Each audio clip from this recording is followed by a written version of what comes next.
Buenos días. Se invita a los señores académicos, al geógrafo Rafael Leiret y a los presentes a apagar sus micrófonos y videos.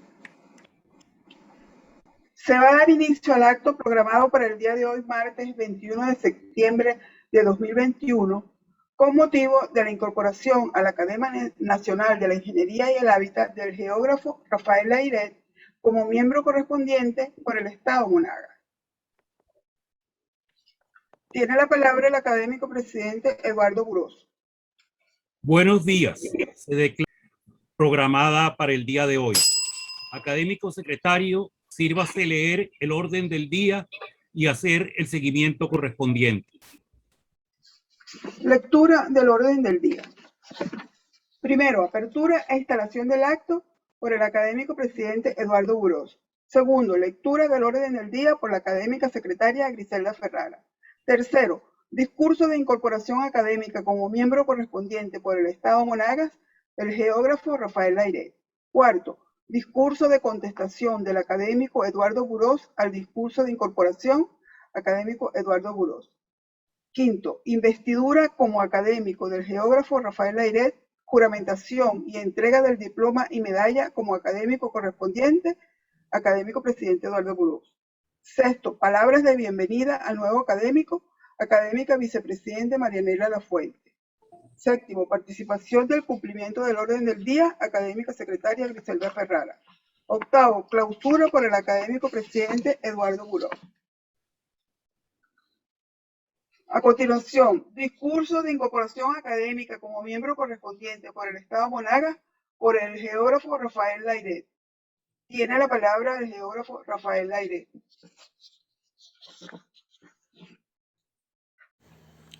Distinguidos académicos, miembros de la Junta Directiva, ingeniero Eduardo Burós, presidente, ingeniera Marianela Lafuente, vicepresidente, ingeniero Griselda Ferrara, secretaria, ingeniero Ochoa Iturbe, tesorero, ingeniero Franco Urbana y bibliotecario. Apreciados académicos, Eduardo Burós, quien me postuló, Manuel Torres Parra, presidente en ejercicio cuando comencé mi carrera en esta augusta corporación, al académico Arnoldo José Gabaldón Berti, coordinador del jurado evaluador de mi trabajo en corporación, respetados individuos de número, miembros correspondientes y honorarios, eminentes asesores de las comisiones técnicas de la Academia Nacional de la Ingeniería y el Hábitat, calificados colegas profesionales de la geografía, ciencias de la tierra, de la biología y ecología y astronomía, señoras y señores invitados especiales, queridas familias, señoras y señores. Debo iniciar estas palabras agradeciendo a la Academia Nacional de Ingeniería y el Hábitat el gran honor que me confiere hoy al aceptarme como uno de sus miembros. Son muchas las personas que sembraron en mí el interés por la naturaleza y las ciencias ambientales. Entre ellas me permito mencionar a mi padre, el doctor Rafael Leiret Feo, médico cirujano especializado en urología, brillante dibujante, amante de la música y científico e investigador incansable, que en su época de estudiante de medicina, a mediados de la década de los 20 del siglo pasado, luchó por alcanzar un tratamiento efectivo a las enfermedades venéreas. A mi hermano, el doctor Rubén Jaén Centeno, cirujano cardiovascular reconocido internacionalmente, amante de la cinegética, pero también de la naturaleza, que invitó a principios de los años 60 del siglo pasado a un Nobel estudiante de biología a participar en una investigación para determinar el comportamiento de las agujas blancas, azules y peces vela y otras especies en los mares venezolanos. El estudio, llevado adelante en forma pionera, consistía en capturar, marcar y devolver a las aguas, esfuerzo que dio inicio al conocimiento de los ciclos de vida y fascinantes migraciones de estas importantes especies de los mares tropicales. El tercer personaje que influyó marcadamente en mi orientación por las ciencias físicas, matemáticas y naturales fue el ingeniero eléctrico Melchor Eduardo Centeno Vanillina. En la segunda mitad de los años 20 fue aceptado como estudiante en el renombrado Massachusetts Institute of Technology y obtiene en 1930 como primer latinoamericano el título de Bachelor of Science in Electrical Engineering, de parentesco primo, pero que por la edad siempre lo consideré como tío Melchor. Supo, apoyado en su conocimiento, manejar las continuas interrogantes y mi interés especial por las ciencias, en particular de la astronomía. y su innegable conexión con los principios que rigen a todas las religiones, en cuanto a los orígenes de la vida y del todo. Una de sus virtudes fue la orientación que me dio a mis 12 o 13 años de edad, cuando me aclaró cómo leer la Biblia y los libros fundamentales de las religiones principales y su relación con el tema sobre el origen del universo en el mundo de la ciencia, que me permitió desarrollar algunas ideas que expongo en los capítulos primero y segundo de mi trabajo de incorporación en la academia. En la Universidad Central de Venezuela inicié mis estudios de biología en 1962. En el verano de 1964, por invitación del doctor Eugenio Hasti, mastozoólogo y profesor de la Escuela de Biología, participé en un trabajo de investigación de la tortuga raúl del Orinoco en Playa del Medio, el río Orinoco. En esta oportunidad, el doctor Hasti me señaló que era indudable mi amor por la biología, pero mi orientación en el campo de la investigación correspondía a una disciplina distinta y me sugirió que fuese a la Escuela de Geografía en la Facultad de Humanidades y Educación de la Universidad Central de Venezuela y revisara el pensum de estudio. Inicié mis estudios de geografía el año 1965 y me demostró que el profesor Hasti tenía razón. Esa era la profesión que se ajustaba sin duda alguna a mis intereses. Desde muy corta edad, a los 18 años, sentí pasión por compartir conocimiento con otras personas, idea que me surgió del ejemplo de muchos de mis miembros de mi familia que se dedicaron a la docencia. Esta actividad la he desempeñado a todos los niveles, desde primaria y bachillerato, en ciencias naturales y biología, en 1962 en el Colegio Emil Friedman y hasta el presente, que ejerzo a nivel de posgrado en el área ambiental, originalmente en el Instituto Universitario Politécnico de las Fuerzas Armadas, hoy UNEFA, y actualmente en las universidades Simón Bolívar, Central de Venezuela y Metropolitana.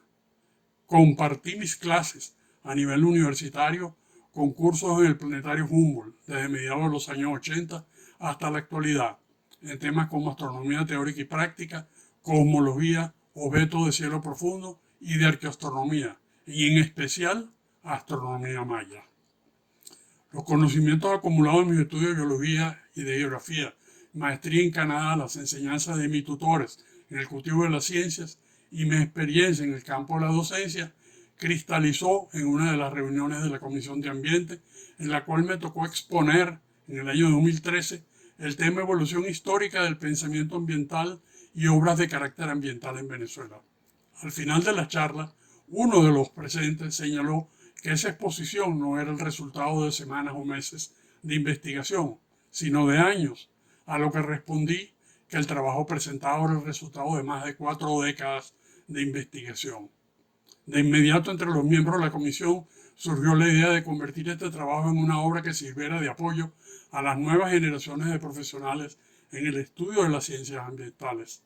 Así nació la obra Evolución del pensamiento ambiental en un mundo en crisis, mi trabajo de incorporación a la Academia de Ingeniería del Hábitat. ¿Por qué un mundo en crisis? La humanidad ha ido progresivamente colocándose a espaldas de lo que han sido las enseñanzas de las grandes religiones, creencias y mitos y leyes de vida de nuestros antepasados, y las enseñanzas sobre el comportamiento ciudadano que nos dieron nuestros abuelos, que nos guiaron en el trato que debíamos tener para con el entorno y hacia nuestros semejantes, sin la intención de ser alarmista, sino ateniéndome a los valores obtenidos por la ciencia. La Tierra nos está alertando sobre los cambios que pueden ocurrir de no cambiar nuestra actitud y comportamiento hacia ella. Johan Raström, junto con un grupo de investigadores en el año 2009 en la Universidad de Estocolmo, en Suecia, dieron el primer paso en la determinación de los umbrales críticos de los límites biofísicos a escala planetaria, que la humanidad debe respetar a fin de evitar el colapso de la sociedad y al mismo tiempo podrán servir para enrumbar el bienestar y el desarrollo humano. Lograron establecer cuáles eran esos valores, la situación actual y proponer nuevas conductas en la relación con el ambiente que permitan mantenerse dentro de esos límites. Identificaron 9 límites planetarios, 4 ciclos biogeoquímicos globales los principales sistemas de circulación física del planeta, el clima y los sistemas oceánicos, las características biofísicas de la Tierra, que contribuyen a mantener su capacidad de autorregulación, el cambio antropogénico global por la carga de aerosoles y la contaminación química. Los cambios en el comportamiento del clima que estamos observando llevaron al panel intergubernamental de expertos en cambio climático a emitir un comunicado de prensa el 9 de agosto pasado, alertando sobre aspectos asociados al cambio climático. Citan el aceleramiento del calentamiento global, que ha generado cambios en el comportamiento del clima en diversas regiones del planeta, como intensificación y cambio en el ciclo hidrológico y sus efectos en los patrones de precipitación, incremento del nivel del mar en ciertas regiones del globo. Un mayor calentamiento amplificará el deshielo del permafrost y la pérdida de cobertura de los glaciales, con efectos que a este momento deben ser estudiados. Incremento de las temperaturas y acidificación de las aguas de los océanos. En nuestro país hay daños ambientales acumulados, derivados de la industria petrolera en casi 100 años de operación en la cuenca del lago de Maracaibo y en el oriente del país, y en el sur del país, ocasionado por las empresas básicas que conjuntamente con una minería ilegal desde los años 70 han generado un deterioro ambiental evidente, al cual se suma desde 2016 el desarrollo del arco minero del Orinoco, una minería ecológica sin planificación y a espaldas de marco jurídico vigente.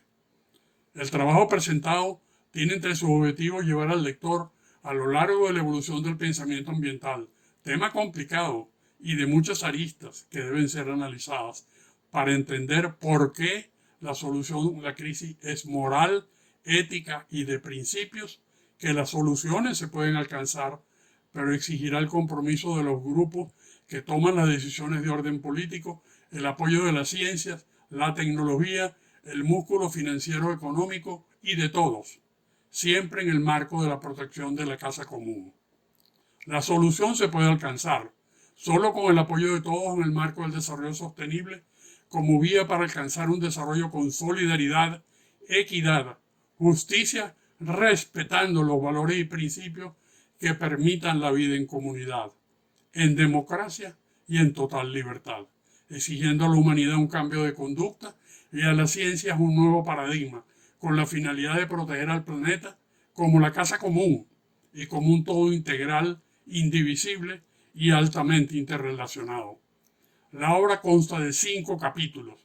El capítulo primero se dedica a entender cómo se dio el nacimiento y evolución de las ideas sobre la relación hombre-naturaleza. Pensar en la relación hombre-naturaleza, incluyendo sus acciones y procesos de retroalimentación como un todo, implica enfrentar una cuestión compleja en su esencia y difícil de abordar para el conjunto de las disciplinas científicas contemporáneas que deben ser utilizadas en la búsqueda de conocimientos que permitan alcanzar un equilibrio funcional entre ambas partes. Sin duda, es un desafío intentar conjugar en una visión integral y compleja de dos objetos. Por un lado, la naturaleza y por el otro, el hombre-sociedad, en líneas de estudio que hasta hace pocas décadas se mantuvieron separadas. La idea del respeto y protección de la naturaleza surgió al inicio de los tiempos, como consecuencia de la interacción de los primeros seres humanos y su entorno, como producto del entendimiento y el desarrollo de la conciencia, que la naturaleza era dada al ser humano por seres superiores divinos para su uso y administración. Podía hacer uso de ella para cubrir sus necesidades, siempre respetándola y protegiéndola, como muestra de la responsabilidad que hemos adquirido, como lo señalan en forma escrita las religiones fundamentales y los mitos y tradiciones orales pasadas de generación en generación por los grupos aborígenes del mundo. En el capítulo 2, la preocupación por la protección de la naturaleza, línea del pensamiento moral y ético, las organizaciones y los movimientos sociales ambientales, se analiza un proceso mediante el cual la humanidad llegó a identificar y reconocer a mediados del siglo XIX que los impactos negativos de su accionar se hacían cada vez más evidentes. Asimismo, en el siglo de oro del conocimiento, en la Grecia antigua, surgieron dos términos, la moral y la ética, como las formas racionales que deben guiar el comportamiento de un ser humano con sus semejantes, el resto de los seres animados y elementos inanimados que existen en la Tierra, que se pueden simplificar en 3 palabras con una sola idea: naturaleza, el ambiente o el todo, y que en la actualidad debe ser el hilo conductor de nuestro comportamiento. En el capítulo 3 se presentan biografías de las obras de los exploradores, naturalistas e investigadores, hombres y mujeres, que dieron a conocer la naturaleza venezolana al mundo en los siglos XV al XXI y sus aportes al desarrollo de la ciencia ambiental en el país.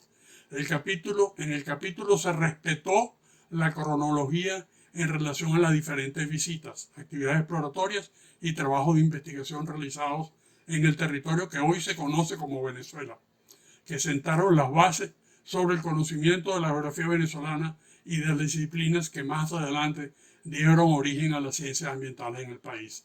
La primera porción del capítulo se inicia con los relatos de Cristóbal Colón, que en 1498 llega a las costas de la península de Paria en un punto que hoy se ha reconocido como Macuro.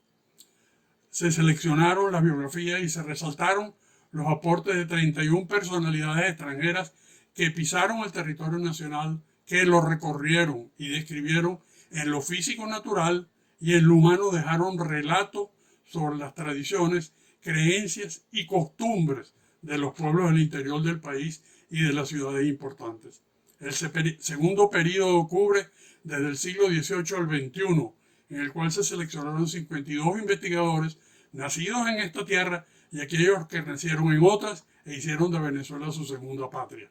La primera parte del capítulo sirve de introducción al desarrollo de las diferentes disciplinas que llegaron al país con el trabajo de exploradores y aventureros que, con conocimientos rudimentarios de geografía, cartografía, biología, astronomía y posteriormente de las diferentes ramas de la ingeniería, conformaron la base del conocimiento que permitió el basamento y el estudio de las ciencias físicas naturales, las ciencias de la vida, como la biología y la medicina, entre otras, y las ingenierías, que apoyaron sin ninguna duda al desarrollo en materia de infraestructura del país en sus diversos campos de acción. En el capítulo 4, desarrollo de la investigación científica, el marco jurídico vigente, la institucionalidad, la planificación y gestión en materia ambiental en el país, se analiza el proceso de creación y consolidación de los estudios a nivel universitario, el desarrollo de proyectos y programas de investigación, no solo en las universidades, sino en los centros de investigación, en los organismos gubernamentales, en las organizaciones no gubernamentales interesadas en la materia ambiental y en la consolidación de las empresas de consultoría a lo largo del tiempo.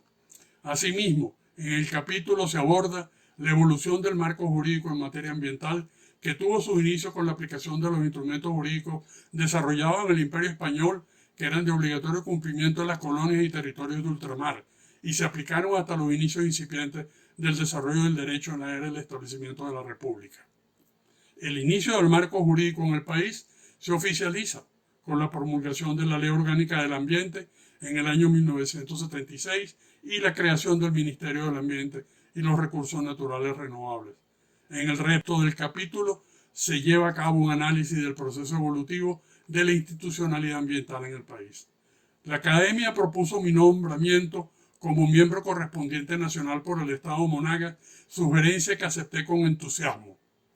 Mis primeros contactos con el Estado Monagas fueron durante mis estudios de geomorfología en la Escuela de Geografía de la Facultad de Humanidades y Educación de la Universidad Central, cuando llevé adelante un análisis del proceso de formación de las cárcavas que caracterizan el área de mesas disectadas de la parte central y sur del Estado Monagas, mediante la interpretación de fotografías aéreas. A finales de los años 60 del siglo XX, recorrí el estado como montañista, alcanzando los puntos más altos del macizo del Turimiquire y, por interés en el campo de la espeleología, las manifestaciones kárticas que caracterizan al macizo de Caripe, entre las cuales destaca la Cueva del Guácharo, primer monumento natural en Venezuela, declarado el 15 de julio del año 1949 con el nombre de Alejandro de Humboldt. En los años 80 del siglo pasado y hasta el 2001, como asesor mayor de la industria petrolera nacional, me correspondió la responsabilidad de asesorar y coordinar diversas actividades con Corpoven, Meneven y Lagoven, filiales de Petróleo de Venezuela en Anzoátegui y Monagas, como parte de actividades asociadas al desarrollo de la faja petrolífera del Orinoco en los llanos centroorientales del país, que complementé con el trabajo de mi tesis doctoral el año 2017. Por el conocimiento alcanzado en los casi 30 años no continuos de trabajo en el área, el último capítulo de la obra la dedico a efectuar un breve relato sobre la evolución histórica, territorial, características físico-naturales, proceso evolutivo del poblamiento y características geoeconómicas del estado de Monagas como estado postulante. A continuación, deseo compartir con ustedes algunas reflexiones como autor de la obra. Volviendo a la pregunta inicial, ¿por qué un mundo en crisis? Solo sugiero ver los medios de comunicación para darnos cuenta que el planeta está atravesando momentos de crisis poblacional, político, económica, social, en la educación, pero sobre todo en la materia ambiental. La humanidad le ha dado la espalda a la historia, a los planteamientos de creencias religiosas y a los mitos y leyendas de las culturas que nos antecedieron en el planeta y a los principios sobre la importancia y el valor de la vida. El respeto por el entorno. Después de leer y analizar los libros fundamentales de las religiones principales y mitos y tradiciones de los pueblos aborígenes del mundo, es evidente que al hombre no se le ha dado el derecho de hacer y deshacer en la tierra a su antojo y como dueño absoluto. Pienso que el hombre ha modificado su racionalidad axiológica, que le ha podido servir de apoyo a manejar su vida con el predominio de los valores éticos y morales apoyados en los principios del desarrollo humano, el ser y hacer lo mejor por su bienestar y en armonía con el ambiente, por la búsqueda incansable de objetivos únicamente de carácter económico y beneficios personales o grupales. El respeto por la vida y el trato de los seres humanos hacia sus semejantes. Viendo lo que ha estado ocurriendo en los últimos años, se puede llegar a aceptar la palabra de J.C. Mellish, tomando una posición bastante sombría sobre la forma de actuar de la humanidad. En palabras muy duras, solo algunos hombres son humanos. Recientemente, en palabras de Adama Dieng, el año 2019, asesor de las Naciones Unidas en prevención del genocidio, cuando señala, las palabras matan tanto como las balas. Rechacemos a los discursos de odio. Dieng recuerda los hechos recientes durante el genocidio de los Tutsis en Ruanda, donde unas 800.000 personas fueron masacradas. En el año 2017, el caso de Myanmar, antigua Birmania, un país que supera los 50 millones de habitantes, predominantemente budistas, donde se desarrolló una lucha contra la población rohingya, un grupo minoritario musulmán de 1 millón de personas radicadas al oeste del país, la antigua Birmania. La falta de lineamiento de moral y ética en el comportamiento humano. Está muy claro que una gran mayoría de la población espera que la solución de la crisis ambiental sea resuelta por la tecnología con el apoyo del músculo económico y de la ciencia. Sin embargo, en el fondo es una cuestión ética y moral, porque se trata de la conducta humana, los valores subyacentes y los modelos de desarrollo que en los últimos 3 siglos han transformado al hombre en individuos que buscan satisfacciones personales o grupales que han puesto en peligro la supervivencia de la humanidad. Por lo tanto, se debe reflexionar acerca de la relación con la naturaleza y el valor indiscutible de los principios de ética y moral sobre el cual esta lucha se debe apoyar. La ciencia y sus aportes para abordar la solución de los problemas que aquejan a la humanidad. Los que trabajamos en el mundo de las ciencias somos considerados, en la mayoría de los casos, como seres ingenuos e inocentes, ya que estamos enfocados en la búsqueda de la verdad, que no se puede alcanzar sino con el hallazgo de la prueba. No estamos seguros si el resto del mundo entiende lo que implica alcanzarla, y es posible que hayan algunos que no estén interesados en que realmente la hallemos, pero siempre está allí, la veamos o no la queramos ver. A la verdad no le interesan nuestras necesidades o deseos, no le interesan las ideologías o las religiones, ni los gobernantes. Estará siempre allí. La forma de actuar de algunos grupos de personas y en especial de capacidad de actuar del ser humano se han comprobado durante eventos naturales extremos o de carácter tecnológico no deseados, momentos en los cuales se ha visto tomar posición frente a las verdades de la ciencia al no aceptar hechos como el cambio climático y más recientemente con el caso del coronavirus. En oportunidades es difícil entender el costo de la verdad. Y surge la pregunta, ¿cuál sería el costo de alimentar las mentiras? O lo que puede ser peor, el de no interesarnos por alcanzar la verdad. En tiempo de crisis, los hechos proveen claridad y su conocimiento adquiere relevancia. El crecimiento exponencial de la población, la pérdida de biodiversidad y el cambio climático son sin duda alguna los retos que debe enfrentar la humanidad en el siglo XXI. La superpoblación que se conforma como denominador común y conducción que genera el resto de los problemas que aquejan a la humanidad en el siglo XXI. El Homo sapiens sapiens, con sus 250.000 años en el planeta, según investigaciones científicas de reciente data, han planteado que la humanidad puede haber sido el elemento causante o catalizador de una sexta mega extinción masiva. El cambio climático es un reto que ha demostrado con absoluta claridad el poco valor que se le da a las ciencias, inclusive a nivel de personas que tienen en sus manos futuro de naciones. La salida de los Estados Unidos del Acuerdo de París del 2015 demuestra esta triste realidad. Afortunadamente, en el año 2021, la situación política de Estados Unidos cambió y se retomó el camino en la búsqueda de las soluciones a este y a otros problemas que deben ser atendidos prioritariamente. El clima como un tema negociable y acomodaticio. El coronavirus y el ambiente. La ciencia ha determinado que el 60% de las enfermedades infecciosas en humanos y aquellas emergentes en un 75% son de origen zoonótico, como el caso de la pandemia del COVID-19, que hasta el 11 de agosto del 2021 a nivel global se han confirmado 204 millones de individuos infectados y 4.3 millones de muertes. Datos del Coronavirus Resource Center de la Universidad Johns Hopkins de Estados Unidos. Y una de las situaciones que más ha impactado como producto de la pandemia es la virtual paralización del mundo ante nuestros ojos.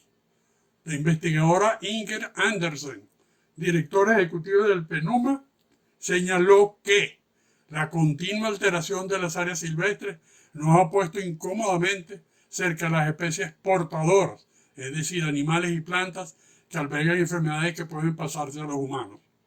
El PNUMA continúa trabajando y señala que la naturaleza está en crisis y está siendo amenazada continuamente por la pérdida de biodiversidad, el cambio climático y la contaminación. Todos ellos eventos resultantes de la actividad humana. Adicionalmente, plantean que de no actuar ahora es fallarle a la humanidad. El futuro.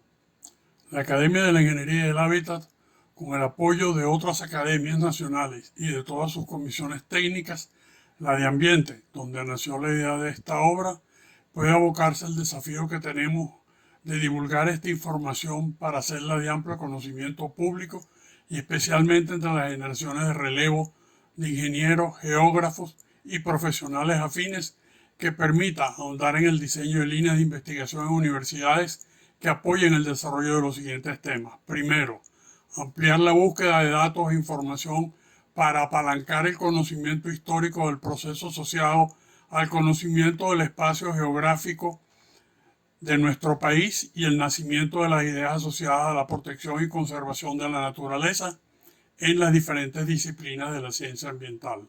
Segundo, profundizar en el conocimiento de los trabajos de investigación de los personajes que visitaron el país entre los finales del siglo XV y el XXI e incorporar la información a una infraestructura de datos geoespaciales de la academia, bibliográfica, hemerográfica y cartográfica de acceso libre al público.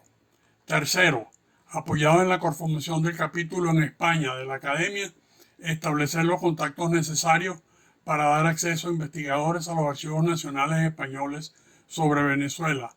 Cuarto, llevar adelante proyectos de investigación a nivel de universidades e investigadores independientes en los campos de las diferentes disciplinas asociadas a la ciencia ambiental, una revisión más exhaustiva sobre el marco jurídico vigente, la institucionalidad y sobre las estrategias y acciones de planificación y gestión en materia ambiental en el país y sus resultados, colocarlos en la infraestructura de datos geoespaciales de la academia. Y quinto, en apoyo a los 4 puntos anteriores, estructurar una infraestructura de datos geoespaciales que además contenga datos e información sobre proyectos y programas de investigación y de infraestructura desarrollados en apoyo a la planificación y gestión ambiental en Venezuela.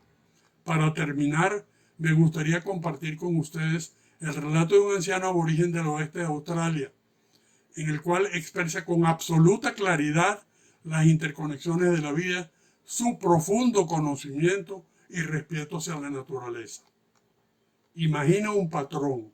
Este patrón tiene muchos hilos y cada hilo está conectado y tiene una relación con todos los demás. Los hilos individuales son cada forma de vida.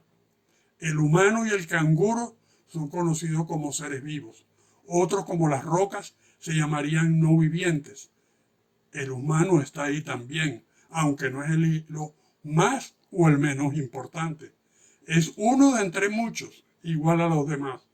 El patrón hecho y todos los hilos juntos hacen el todo. Pararse un poco más atrás y puedes ver cómo ese hilo se conecta a los otros. Está más atrás aún y puedes verlo todo. Y es solo una vez, lo ves todo. Lo que puedes reconocer, el patrón de la totalidad en cada hilo individual. El todo está en todas sus partes. Este es el patrón que los antepasados hicieron. Es vida, espíritu de creación y existe en el país. Como cierra el presente discurso de incorporación, deseo agradecer a mis padres, hermanos, tíos y sobrinos, a mi esposa Elena, compañera de vida, por sus sabios consejos, a mi hija Angélica, su esposo Moisés y a mis nietas Nicole y Sofía Cristina, al ingeniero Roberto Centeno Werner, miembro honorario de la Academia Nacional de la Ingeniería del Hábitat, por su apoyo, a mis compañeros académicos y comisionados, a mis compañeros profesores y autoridades de las universidades en las cuales he trabajado y en especial al cuerpo docente de la Universidad Simón Bolívar, donde comparto experiencias enriquecedoras en lo profesional y personal, y sobre todo a todos mis alumnos en los casi 60 años en la docencia, por el apoyo brindado al compartir conmigo sus conocimientos que me han permitido incrementar mi experiencia en esta interesante disciplina. Muchas gracias. A continuación, el discurso de contestación del académico Eduardo Burós al discurso de incorporación del geógrafo Rafael Layret. Distinguidos miembros del comité directivo, individuos de número, miembros correspondientes y miembros honorarios de la Academia Nacional de la Ingeniería y el Hábitat, respetadas autoridades y miembros de las academias nacionales presentes, dignas autoridades universitarias y cuerpo profesoral de las universidades autónomas y privadas presentes, señores comisionados de la Academia Nacional de la Ingeniería y el Hábitat, distinguida señora Elena de Layret y familiares presentes, invitados especiales, amigos y discípulos presentes, señoras y señores. Agradezco a la honorable Junta de Individuos de Número de la Academia Nacional de la Ingeniería y el Hábitat la deferencia de haberme designado para contestar el discurso de incorporación del geógrafo Rafael Layret Centeno como miembro correspondiente por el Estado Monagas. Es un honor pronunciar tales palabras en reconocimiento a sus merecidos logros y exitoso desempeño profesional, pero también es una sentida emoción al permitírseme testimoniar públicamente el aprecio a la valía de sus condiciones humanas, de su vocación de docencia e investigación y la amistad con que me ha distinguido. Mi personal admiración a su obra y su calidad humana. El doctor Leiret inició su discurso con una evocación a su gentilicio como singular proceso formativo. Hizo referencia al ejemplo, a la guía, a los consejos, a su observación de los comportamientos, a la cotidianidad de la cultura y la ciencia en el seno familiar. Privilegio poco común. Doctores, preceptores, mentores, institutrices parecen hechos lejanos, circunstancias ya desaparecidas. Pero no, hoy están presentes porque el acontecimiento de la pandemia con que iniciamos la tercera década de este siglo nos encerró en nuestros hogares y padres y abuelos de pronto nos vimos convertidos en maestros, orientadores, guías, compañeros de juego, excursionistas del entorno más cercano. Constituye casi una sorpresa que múltiples investigaciones han evidenciado como sustento de una nueva actitud que la familia parece haber retomado el lugar de formación primaria de la sociedad. Y no lo hace sola, está acompañada por todos los medios que ofrece la revolución digital. La puerta se abrió a las conferencias, a las tertulias, a los centros de pensamiento, a los videos instruccionales, a la música, a las excursiones por países ignotos y ambientes insospechados. Silenciosamente está ocurriendo un cambio social que bien encaminado puede traer consigo un modo de ser de mayor calidad espiritual y superación cultural. El individualismo, como expresión mal entendida de la libertad personal, puede ser superado por esta insólita oportunidad de reordenar la vida social. Este breve recuento en el discurso del doctor Leiret nos induce a una reflexión sobre cómo lograr que lo sucedido sea mucho más que un espejismo y se convierta en un nuevo modo de vida más grato y humano. Continúa el discurso del doctor Leiret haciendo mención al surgimiento de la idea primigenia, germen de su trabajo de incorporación académica, las obras de ingeniería. Estas suelen ser apreciadas por su presencia y permanencia. Nos embelezamos ante la imponencia del Coliseo de Roma, pero si vamos a Estambul, nos asombramos con su cisterna y en México con sus acueductos precolombinos e hispanos que son de asombrosa factura. Cisterna y acueductos, dos obras impactantes vinculadas a la moderna gestión ambiental. Pero ¿cuántas otras existen? Y por sus particulares características no las apreciamos. En la reunión aludida en el discurso de incorporación como ocasión germinal de su labor, nos hizo recordar que allí comenzamos a enumerar algunas obras ambientales desarrolladas en Venezuela, entre ellas las de recuperación y conservación del Cerro El Ávila, las acciones conservacionistas en los páramos andinos, el complejo sistema de recolección y disposición de la basura de Caracas, el acueducto metropolitano, los módulos de Apure, que transformaron en pastizales eriales incapaces de sostener los rebaños durante el periodo seco. La lista se hizo muy larga y la conversación se fue remontando hacia el pasado y con esa retrospectiva fuimos concordando en la conveniencia de disponer de la historia del pensamiento y acción que configuró la oportuna y primigenia institucionalidad ambiental en Hispanoamérica, las leyes de Indias. Partiendo de ese remoto antecedente, el doctor Leiret se propuso desvelar la acumulación de conocimiento que ha ido conformando la gestión ambiental contemporánea, centrándose inicialmente en el marco ético constituido por los razonamientos abstractos, del cual se derivan principios y modos de actuar en sociedad, esto es, la moral, algunos de los cuales se transforman en reglas de obligatorio cumplimiento, las leyes. El trabajo del doctor Leiret se adentra en el conocimiento de lo espiritual, lo cual es esencial para entendernos como civilización y cómo esa impronta anímica va procurando conciliar la inserción del hombre en el entorno que lo rodea. Es muy interesante apreciar que en América ese proceso no fue producto de una larga maduración adaptativa del hombre con su entorno y con las demandas de la construcción supranatural que llamamos civilización. A Hispanoamérica, con todas las falencias que se le quiera atribuir, aún en el extremo catastrófico de la leyenda negra, le llegan más de 3.000 años de civilización mediterránea, cultura grecolatina, nutrida de las grandes corrientes del cercano oriente con añadidos visigodos y árabes. En el nuevo continente se asimilan costumbres y experiencias locales, destacándose los alimentos domesticados por los grupos originarios. La academia está sentando doctrina al incorporar a su acervo el esfuerzo intelectual del doctor Layret de comprender nuestro pensamiento ambiental, hurgando en las bases éticas y morales a partir de la relación primaria del hombre con su espíritu manifestada en la religión. La obra continúa adentrándose en la acumulación de conocimiento a través de documentos que van describiendo la complejidad de parajes absolutamente desconocidos para el grupo humano recién asentado.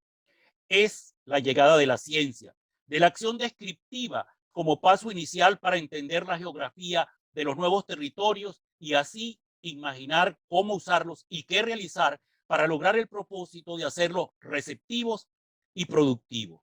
Es allí cuando arriba la ingeniería.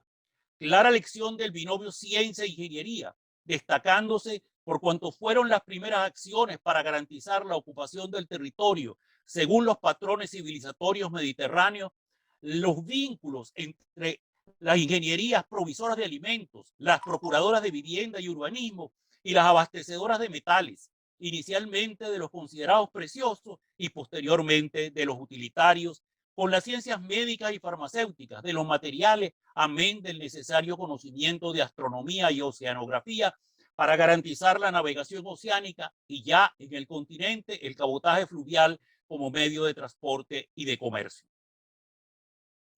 El doctor Layret suma a lo enjundioso de su investigación la recomendación de la necesidad de muchas más pesquisas para establecer cada detalle de la historia de la ciencia y la tecnología en Venezuela. Hay que establecer cuáles eran las capacidades de las principales tribus asentadas en lo que hoy es el territorio de Venezuela.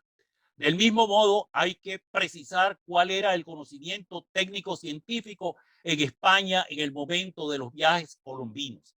También es menester comprender y documentar cómo se asimiló la comprensión del medio por los aborígenes y cómo se trasladó el conocimiento desde España a América durante los siglos transcurridos desde el Renacimiento a la Ilustración y durante los convulsos años desde la Revolución Norteamericana a la hegemonía napoleónica.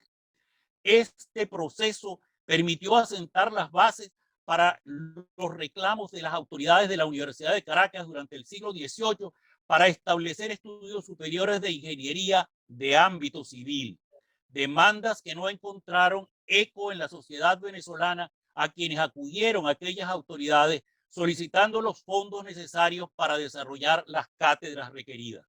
Venezuela fue retrasada en el uso de fuentes energéticas, incluso las conocidas y utilizadas energías renovables como la eólica y la hidráulica. En las áreas ventosas de Venezuela, como Margarita y Falcón, no hubo tierras manchegas. La energía para la escasa metalurgia fue desarrollada en el territorio nacional con base a leña. La agricultura andina sí fue capaz de agregar la energía animal. Las plantaciones de cacao, de añil y caña de azúcar usaron las energías provistas por las esclavitudes. El retraso en el uso del vapor y el carbón se corresponde con el retraso de la revolución industrial en España. La ingeniería mecánica y la industrial, consecuentemente, tardaron mucho en llegar a Venezuela.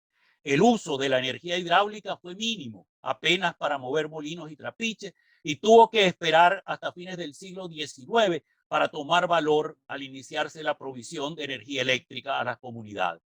Para enfatizar en la tesis central de su trabajo, Un mundo en crisis, el doctor Layret cita una serie de autores cuyas hipótesis y argumentos han dado origen a un conjunto de indicadores y fórmulas que podríamos llamar la métrica de la vida. Johann Rockström y sus colaboradores propusieron un conjunto de límites planetarios y establecieron para ellos grados de advertencia frente a la posibilidad de transgredirlos. Un significativo promotor del desarrollo de la ciencia estadística aplicada al ambiente es Bohr Lomborg, sus interpretaciones de los datos obtenidos y de la evaluación de la magnitud de los impactos en términos económicos y daños sobre la salud ha generado importantes controversias. La métrica de la vida requiere del marco ético y moral expuesto por el doctor Layret.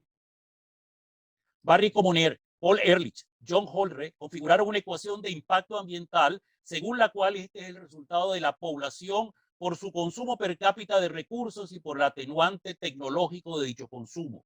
De esta manera, se puede medir el agotamiento de recursos en función de la población.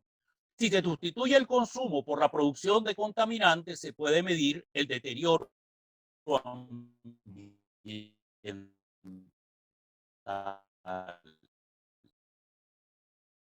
En esta ecuación aparece uno de los grandes retos que debe afrontar la humanidad en este siglo. Bueno, continúo. En esta ecuación aparece la población, aspecto que señala el autor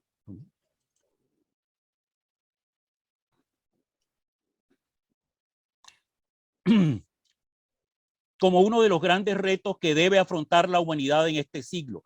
Advertencia que habían efectuado Donella Meadows y Dennis Meadows y George Randers y sus colaboradores en el célebre libro Los límites del crecimiento, donde advertían que si la población y los consumos o emisiones contaminantes continuaban creciendo a la tasa evidenciada en sus análisis, se alcanzarían los límites absolutos de crecimiento en la Tierra durante los próximos 100 años. 30 años después de la revisión y actualización de sus cifras, los llevó a emitir el contundente juicio: no puede haber un crecimiento poblacional, económico e industrial ilimitado en un planeta de recursos limitados. En un esfuerzo por insertarse en la naturaleza en lugar de transformarla, Jack McHarg desarrolló su famosa propuesta de diseñar con la naturaleza, pero ello implica conocer la magnitud y cartografía de todas y cada una de las variables ambientales, lo cual entraña un vínculo con la geografía, y es así como, remontando el tiempo, el trabajo que glosamos describe cronológicamente cómo se fue desarrollando el conocimiento biofísico del país. La métrica de la vida expresada en mapas. Mapas que contienen la información necesaria para estimar la capacidad de carga que Joel Cohen agregó a la métrica de la vida como la capacidad de sustentación humana y que está determinada por las limitaciones naturales como por las elecciones relativas a la economía, la cultura, incluidos los valores y la política, y la demografía.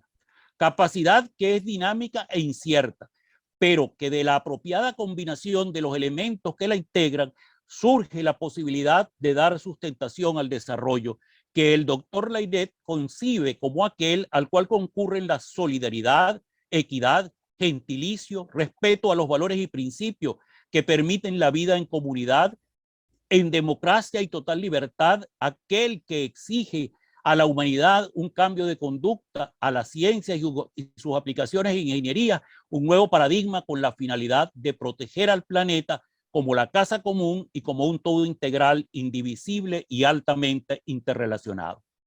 Planteado este exigente marco de valores en la concepción del desarrollo, hace obvio que el autor comience a desplegar su pensamiento sobre la solución de la crisis ambiental como incapaz de ser resuelta por la tecnología con el apoyo del músculo económico y de la ciencia sin el concurso ético y moral, porque se trata de la conducta del hombre, los valores subyacentes y los modelos de desarrollo que en los últimos 3 siglos han transformado al hombre en individuo que buscan satisfacciones personales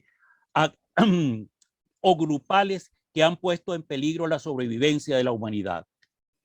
La Constitución de 1999 establece como postulado que la normativa en materia ambiental responda a políticas ambientales de amplio alcance que se inscriban en los parámetros contenidos en los tratados internacionales de carácter ambiental. Todo ello con el objeto de garantizar un desarrollo ecológico, social y armónicamente sustentable, en el que el uso de los recursos por parte de las presentes generaciones se comprometa con el patrimonio de las futuras. El doctor Layret, al considerar el cumplimiento de los derechos ambientales establecidos en la Constitución, Cita a la profesora María Pilar Guadilla, quien considera que los derechos y deberes en materia ambiental que conforman la Constitución de 1999 se han quedado en el texto y no han resuelto los graves problemas ambientales que aquejan al país. El trabajo de incorporación del doctor Layret, por su propia naturaleza, es reiterativo en el cumplimiento de los derechos ambientales establecidos en la Constitución, pero también lo es sobre los deberes ambientales. Sin embargo, es posible apreciar la diferencia en el modo de aplicación. Los derechos se especifican constitucionalmente, pero los deberes solo se enuncian en la exposición de motivos y en concordancia con lo expresado en el preámbulo de la Constitución respecto al equilibrio ecológico y bienes jurídico-ambientales como patrimonio común e irrenunciable de la humanidad. Es por ello el énfasis puesto en el trabajo de incorporación en los temas éticos y morales y en la educación ambiental.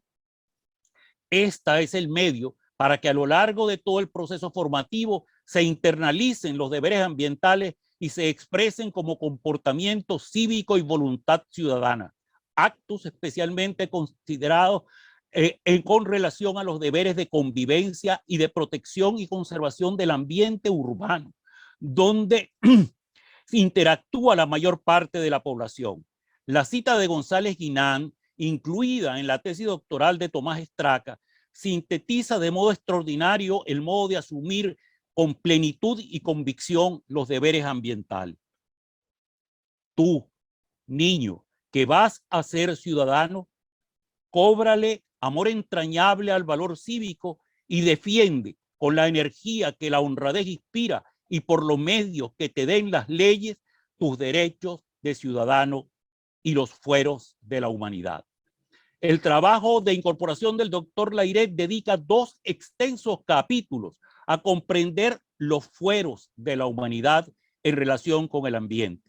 Entiéndase por fuero los privilegios, prerrogativas o derechos morales que se reconoce a ciertas actividades, principios y virtudes por su propia naturaleza. En uno de sus capítulos estudia el nacimiento y la evolución de las ideas sobre la relación hombre-naturaleza y en el otro la preocupación por la protección de la naturaleza, las líneas de pensamiento moral y ético, las organizaciones y los movimientos sociales ambientales. Son documentos esenciales para trabajar en el desarrollo de instrumentos docentes que se constituyan en lecciones sobre deberes ambientales. En las ciudades el ambiente, aunque obviamente incluye a la biodiversidad urbana, se trata de un ecosistema desarrollado por el hombre, donde conviven seres humanos con la complejidad de sus múltiples comportamientos, demandas de servicio, requerimientos de convivencia y subjetividad. Por ello, la atención ambiental se centra en propósitos como lograr la mayor reducción del riesgo frente a los fenómenos naturales, en alcanzar amenidad y gratificación sensorial en los espacios públicos, en mantener y conservar el mobiliario urbano, en encontrar modos de convivencia, armonía y aprovechamiento de los servicios ambientales de su biocenosis, en evitar los efectos dañinos de las múltiples formas de contaminación que ocurren en ella, en tratar y disponer los desechos productos del metabolismo urbano del modo más seguro y menos dañino posible, en usar con mesura los recursos vitales. La lista puede ser mucho mayor, pero esta basta para ilustrar la necesidad trascendente de alcanzar un estándar de ciudadanía apoyándose en las ciencias de la conducta y la psicología social. Un reto para el trabajo interdisciplinario de los ingenieros ambientales en los medios urbanos. Establecido el marco ético y moral que nos debe animar como un derecho y un deber de cada generación en la responsabilidad de proteger y mantener el ambiente sano, seguro y ecológicamente equilibrado para nuestro beneficio y del mundo futuro, el doctor Layret comienza el relato de las actuaciones de los constructores del conocimiento ambiental en Venezuela. Con propósito sistémico desarrolla un conjunto de criterios para ordenar la múltiple documentación y actuación de las diferentes personas que pueden ser calificados como tales constructores. Los criterios propuestos por Layret son posición pionera en campo específico del conocimiento, siempre respetando el contexto histórico que les tocó vivir. Nivel del aporte al campo del saber para la época, magnitud de su obra, capacidad de dejar una huella en el país con la formación de nuevas generaciones de investigadores e instituciones que pudieran consolidar el desarrollo de la ciencia, solidez del aporte para el desarrollo de las diferentes disciplinas que conforman la ciencia ambiental. En un esfuerzo encomiable, el historiador Álvaro García Castro ordenó las personas más destacadas entre los siglos XV y XX que recorrieron total o parcialmente el territorio venezolano, dejando constancia escrita o gráfica de sus impresiones, narrando hechos, describiendo accidentes geográficos, etnias, flora y fauna. Es así como el doctor Layret debe considerar la documentación catalogada que abarca más de 300 visitantes llegados al país, los cuales dejaron crónicas, descripciones, informes y relaciones de viaje y realizar la selección acorde a sus criterios. Su relación comienza por los navegantes y sus cartógrafos, Cristóbal Colón, Alonso de Ojeda, Américo Vespucci, Juan de la Cosa. Son ellos los autores de las primeras informes de ingeniería naval y cartografía de las costas. Sus datos inician la acumulación de información sobre los accidentes geográficos marino-costeros, acantilados, arrecifes, cabos, penínsulas, estuarios, estrechos, istmos, playas abiertas, playas en herradura, calas, bahías, ensenadas, pero también profundidades, corrientes, vientos, bancos de arena. Y más complejo aún, desarrollan cartas de navegación oceánica que garantizarán el flujo de personas y mercancías según los vientos y corrientes que determinarán las rutas de navegación durante más de 300 años. Posteriormente reseña a los navegantes fluviales, Diego de Ordaz y Miguel de Ochavaguía, quienes establecieron la navegación por el río Orinoco y sus afluentes por la margen izquierda desde las provincias del interior, Barinas en particular, y hasta la mar oceánica desde los poblados de Guayana. Posteriormente considera un cúmulo de múltiples documentos que registran el conocimiento adquirido por las órdenes franciscanas, en particular los capuchinos y la jesuítica, en los territorios donde les fue confiada la tarea de evangelizar y ordenar la ocupación del territorio con fundación de nuevos poblados. Concede especial relevancia a los documentos de los padres jesuitas Filipo Salvador Gili, el de quien opina el académico Pedro Cunil Grau que su obra, Ensayo de Historia Americana, o sea, Historia Natural, Civil y Sacra de los reinos y de las provincias españolas de tierra firme en la América Meridional, editada en 4 volúmenes en italiano entre 1780 y 1784, constituye el compendio del conocimiento cartográfico de la cuenca del río Orinoco para esa fecha. Y cita también a José Gumilla, cuya obra Orinoco Ilustrado, publicada en 1741, la considera Layret como emblemática por sus indudables aportes a la geografía y etnografía sobre esa importante porción del territorio venezolano. De igual modo lo hace con los informes y registros de los representantes de la Compañía Guipuzcoana, bajo cuya influencia se inició la modernización de las prácticas agrícolas en el país. Igualmente resalta la concepción, realización y conocimientos obtenidos durante la expedición de límites, dedicando particular atención al destacadísimo rol de Per Loeffling. Es imposible resumir en el breve espacio de este discurso la curiosidad con que el doctor Layret va indagando sobre las personas y sus logros que los hacen merecedores de ser incluidos en la lista de los constructores del conocimiento ambiental de Venezuela. Considerado de conjunto, su investigación describe las etapas del desarrollo científico. El historiador, comenzando obviamente por el Renacimiento, del cual el historiador de la ciencia, Mauricio Nieto Olarte, destaca que el pensamiento renacentista solo cambia respecto al medieval, en que la búsqueda de Dios ya no se hace a través de la palabra, sino a través del estudio de su creación, y expone como ejemplo una frase de Pico de la Mirandola: nada nos conduce más a la religión y a adorar a Dios que una cuidadosa contemplación de sus maravillas. Nada más coincidente con la carta de Cristóbal Colón a sus majestades católicas, citada por el doctor Layret, luego de descubrir la desembocadura del río Orinoco durante su tercer viaje, de la cual hemos tomado un párrafo muy significativo sobre el pensamiento vigente durante el Renacimiento. torno a mi propósito referente a la tierra de gracia, al río y lago que allí hallé. Yo muy asentado tengo en mi ánimo que allí donde dije, en la tierra de gracia, se halla el paraíso terrenal. La cruda y ruda realidad del medio no estaba para elucubraciones teológico-filosóficas. Se requería conocer y entender la geografía, incluyendo el modo de vida de los aborígenes. Por eso la siguiente etapa del conocimiento científico, aunque recogida en crónicas, descripciones, informes y relaciones de viaje, es esencialmente geográfico-descriptiva. En ellas, señala Lairet, se procura informar sobre las condiciones del medio de ese territorio ignoto para esos momentos. La codicia propia de los conquistadores, la convicción de los primeros arribados de continuar las luchas religiosas contra los infieles, poco a poco van siendo morigeradas por el ánimo de los sacerdotes de ganar nuevos fieles a la cristiandad, especialmente al catolicismo y más aún cuando comiencen las guerras religiosas en Europa. Por eso comienza la toma de conciencia de los nuevos ambientes americanos y surgen preguntas: ¿cómo adaptarlos a conocimientos ancestrales de las naciones mediterráneas? ¿Qué viviendas construir? ¿Cómo establecer las ciudades? ¿Qué alimentos consumir? ¿Qué se puede intercambiar? Durante los siglos XVI y XVII, el ansia de conocimiento se vuelca sobre cómo alcanzar la ocupación del territorio y asentamiento poblacional más conveniente. ¿Qué viviendas construir de modo de adaptarlas al clima? ¿Cómo protegerse ante nuevas enfermedades y plagas? Ocurre el triste intercambio de patógenos, pero también la fructífera permuta de alimentos. Los cambios se suceden continuamente. Se está trasladando la cultura mediterránea al nuevo continente. De la agricultura nómada se pasa a la agricultura establecida.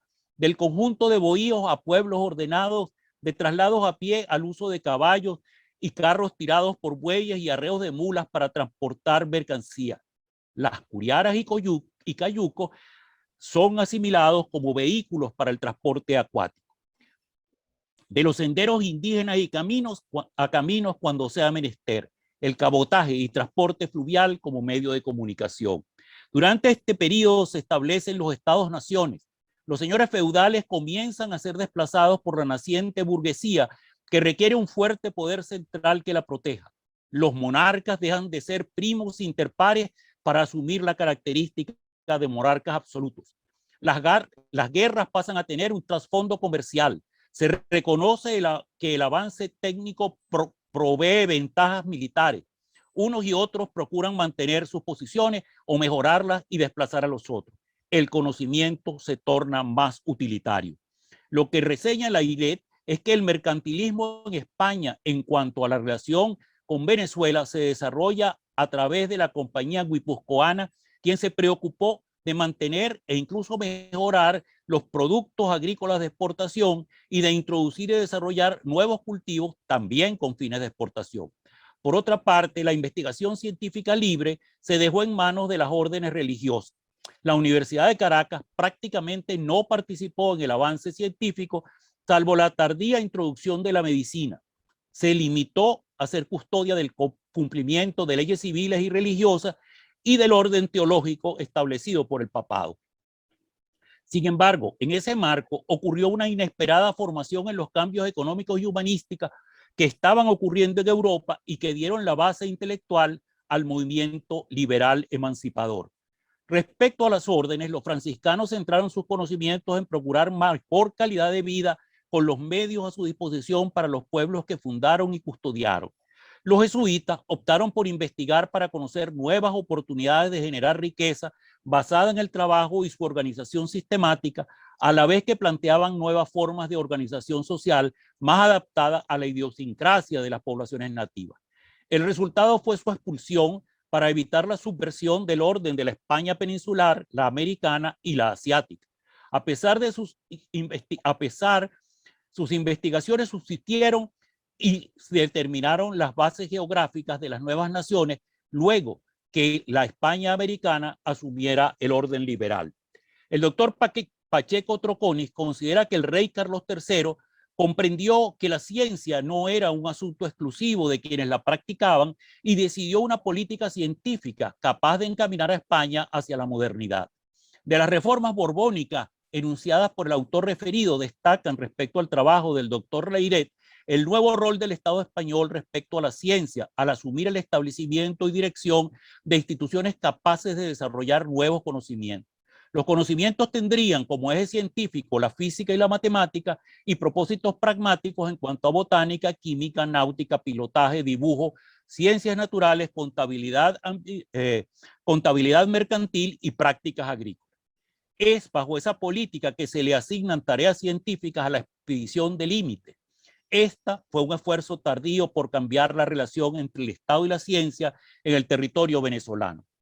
Esa expedición, de acuerdo con las investigaciones de Pacheco Trocconi, permitió avances importantes en la incipiente ingeniería agronómica. Por ejemplo, el descubrimiento de una especie de canela más aromática que la de Ceilán, pero que debía ser objeto de manipulación para retirar el sabor resinoso que poseía. Registro de prácticas de mejoramiento del cacao y descripción de especies plagas de arroz y maíz. A fines del siglo XVIII se realizaron experiencias concretas de introducción de nuevos cultivos. Sin embargo, muchas de ellas fracasaron por insuficiente previsión de fenómenos naturales recurrentes, de los cuales aún no se llevaba registro, por manejo inapropiado de la humedad del suelo y condiciones agroecológicas inadecuadas. Los informes de esas actividades reportan lo sucedido y son testigos indubitables de la relación entre las ciencias ambientales y las aplicaciones de ingeniería. El siglo XIX y el siglo XX también son estudiados meticulosamente. Se aprecia en primer término que el número de expediciones científicas provenientes de la Europa nórdica es creciente. Quizás sea posible atribuirlo a la decisiva influencia de las publicaciones de Humboldt o a la curiosidad por conocer territorios que habían estado vedados a su interés por siglos. Los aportes de los científicos venezolanos se multiplicaron durante el siglo XIX, destacándose los del doctor Vargas. Las enseñanzas del ingeniero Juan Manuel Cajigal y posteriormente de sus alumnos, el arribo del pensamiento positivista que apuntaló el desarrollo del método científico en la Universidad Central de Venezuela, la experimentación como base para el desarrollo de prácticas agrícolas adecuadas, fue el aporte decisivo del ingeniero civil, meteorólogo y botánico Henri Pittier. En el siglo XX, el vínculo entre la ciencia y aplicaciones en el campo de la ingeniería ambiental se continuó ampliando y el universo de científicos e ingenieros abarca las más diversas áreas como la geología, la edafología, la geoquímica, entomología, fitopatología, parasitología, saneamiento ambiental, química atmosférica, gestión lumínica, meteorología, climatología, hidrología, forestería y las más recientes, cibernética, geomática, gestión de datos, análisis de imagen. Salvo las que hemos mencionado como las más recientes, todas las demás están representadas en la recopilación biográfica realizada por el doctor Layret. Presentados los constructores cronológicamente, el desarrollo secuencial del trabajo concatena su trayectoria en cada una de las áreas donde realizó su labor. Una interesante estructuración similar a los enfoques de la Escuela de Análisis de Genealogía Académica. Descrito cada proceso de ensamblaje de las piezas históricas de cada una de las disciplinas de las ciencias ambientales, considera y aborda el tema de los dos grandes instrumentos para llevar a cabo las directrices filosóficas y políticas preeminentes en cada momento del decurso histórico, considerando como tales las leyes e instituciones. Respecto a las leyes, se retrotrae a la legislación castellana y su evolución hasta las leyes de Indias y continúa su progreso hasta la fecha de promulgación de la Ley Orgánica del Ambiente en 1976 y el posterior cuerpo de leyes y normas que la complementan y desarrollan, concediendo particular importancia a los tratados internacionales, pues ellos en la actualidad constituyen un importante cuerpo normativo al que puede acogerse la sociedad en procura de cumplimiento de los derechos ambientales. Respecto a las instituciones, considera al municipio como el estamento legal originario y propio de los nuevos pobladores que van dictando ordenanzas según sus particulares reglas de convivencia. Las normas de carácter general estaban contenidas en las leyes de Indias y las actuaciones judiciales se ejercían en el complejo sistema de alzadas hasta la Real Audiencia.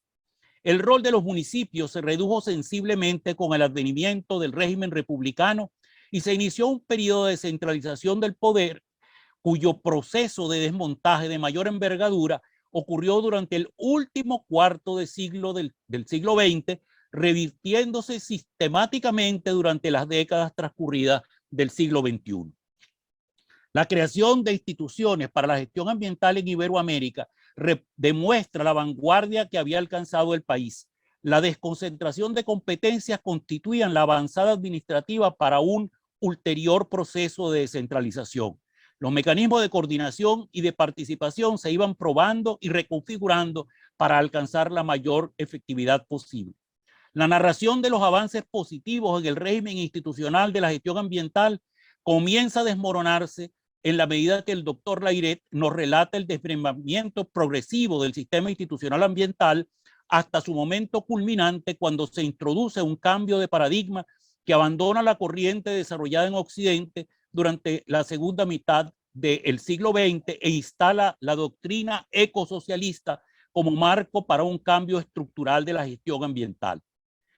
Concluyo el examen histórico del corpus jurídico y de la administración ambiental y habiéndose destacado el cambio de paradigma de un proceso de siglo, el doctor Layret se interroga a sí mismo. ¿Es el ecosocialismo un planteamiento de principio para abordar la solución de la crisis ambiental que sufre el planeta y en especial nuestro país desde fines del siglo XX y que se ha recrudecido en el siglo XXI?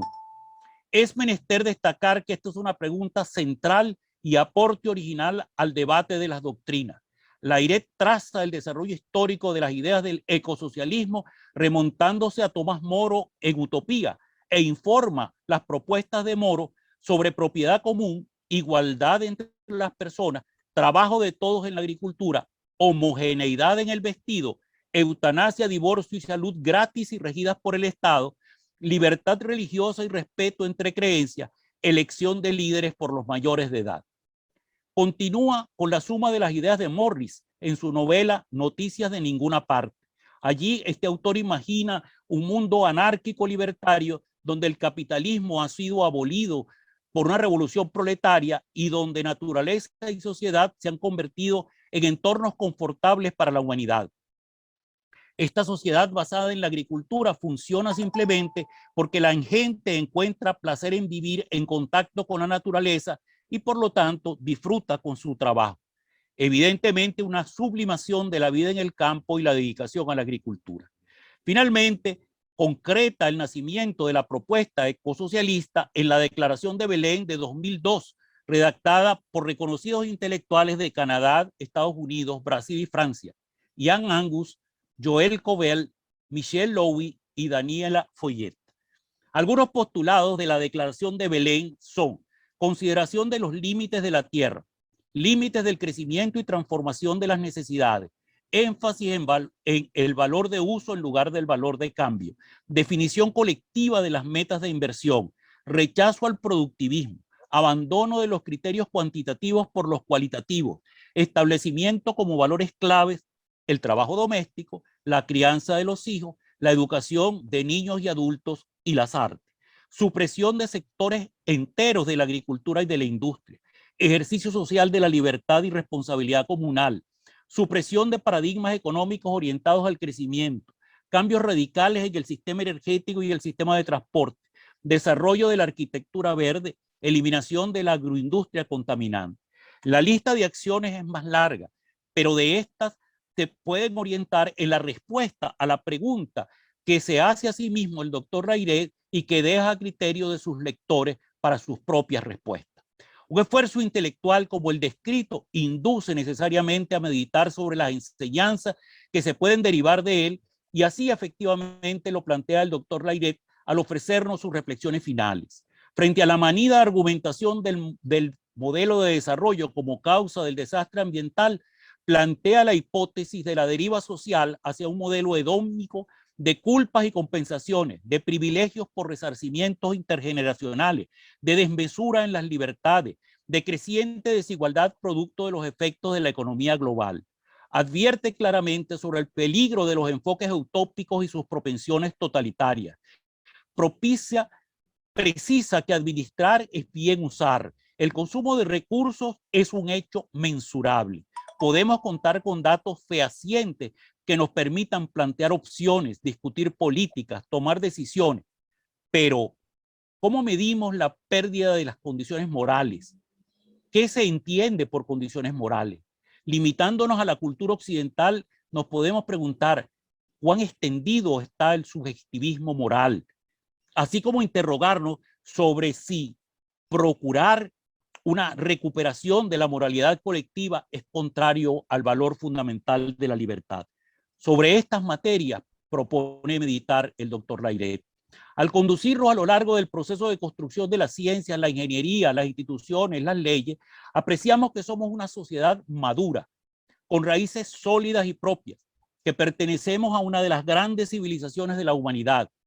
Padecemos problemas propios de nuestra civilización. Ella acoge a utopistas, bárbaros, humanistas, guerreros y pragmáticos, que en casi 3 milenios ha tenido baches regresivos y avances sorprendentes, que hoy vivimos tiempos oscuros, pero lo superaremos porque, como nos enseñó el doctor Layret, nuestra sociedad no es improvisada, no somos una suma de clanes ni un gentío. Emergemos de esta presentación con profunda fe en el futuro, con visión de explorador a encontrar a los mejores, a concretar ideas, a mantener firmes la tradición de siglos de acumular y usar nuevos conocimientos, a actuar conforme a nuestras convicciones para sumar múltiples pequeños éxitos. Lo pequeño es hermoso, recuerdan, pero con su suma construimos un gigante.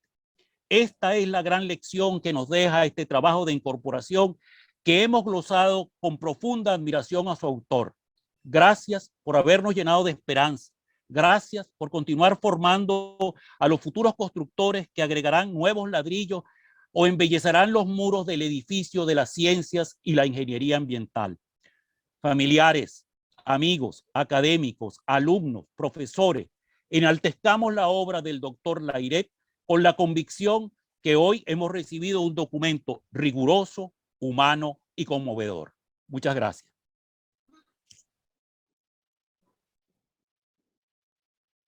A continuación, manteniendo el orden del día, tiene la palabra el académico presidente Eduardo Burós para tomar el juramento. Geógrafo Rafael Layret. ¿Jura usted cumplir y hacer cumplir la ley y los reglamentos de la Academia Nacional de la Ingeniería y el Hábitat? Sí, juro. Si así lo hiciere, que Dios, la patria y la Academia os lo premien, y si no, que os lo demande.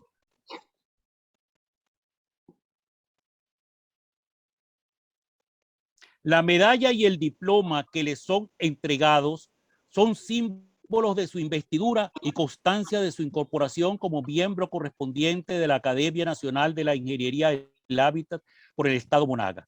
La medalla es su distinción como académico e insignia de uso obligatorio en todos los actos protocolares y solemnes de la Academia Nacional de la Ingeniería y el Hábitat y de las academias. Muchas gracias, académico presidente. Muchas gracias, académicos directores. A continuación, las palabras de bienvenida al nuevo académico por parte de la vicepresidenta Marianela Lafuente. Tiene la palabra la académica vicepresidenta. Distinguido académico Rafael Layret Centeno. La Nación, en virtud de la Ley de Creación de la Academia Nacional de Ingeniería y Hábitat, ha otorgado a sus pares la inmensa responsabilidad de elegir a nuevos académicos, conforme a un estricto procedimiento que usted ha superado satisfactoriamente. Por lo tanto, cumplidos todos los requisitos, habiéndose tomado y manifestado públicamente el juramento de investidura y recibiendo usted la insignia que lo distingue como académico y el diploma que da fe de su acto de incorporación, la Academia lo recibe como miembro de la corporación y le da la más cordial bienvenida. Desde este momento, a su trato en todo acto de la corporación precederá su designación como académico. Esta es la más alta investidura que se otorga a un profesional en atención a sus méritos en el orden de formación, conocimiento, desempeño profesional, trayectoria ética y moral, comportamiento cívico y ciudadano. Esta bienvenida conlleva la responsabilidad de cumplir a cabalidad las obligaciones que nos fueron establecidas en el artículo 2 de nuestra ley de creación.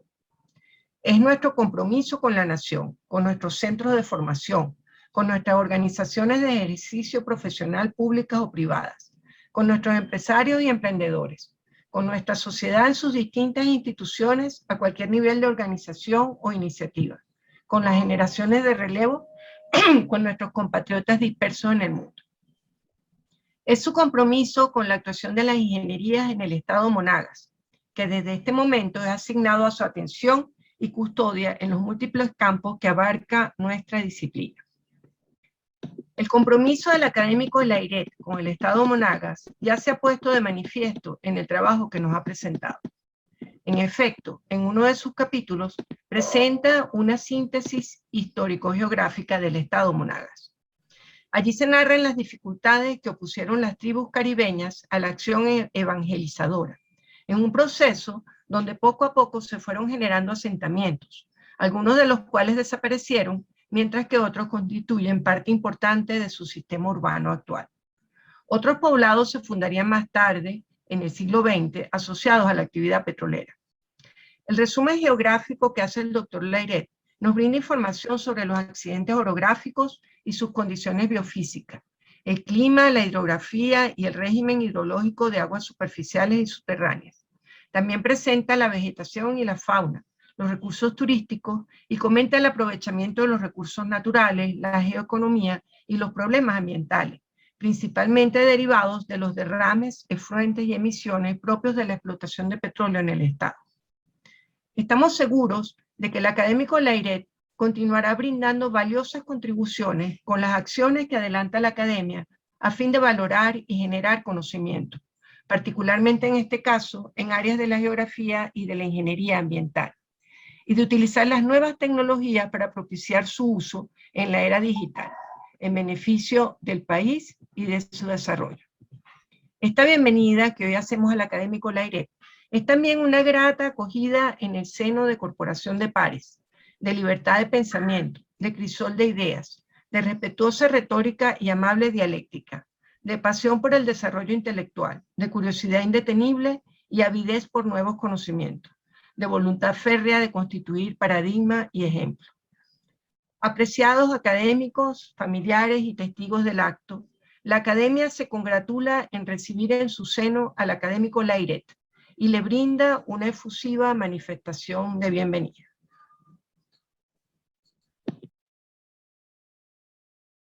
Señor presidente, se ha cumplido el orden del día. Ha concluido el acto.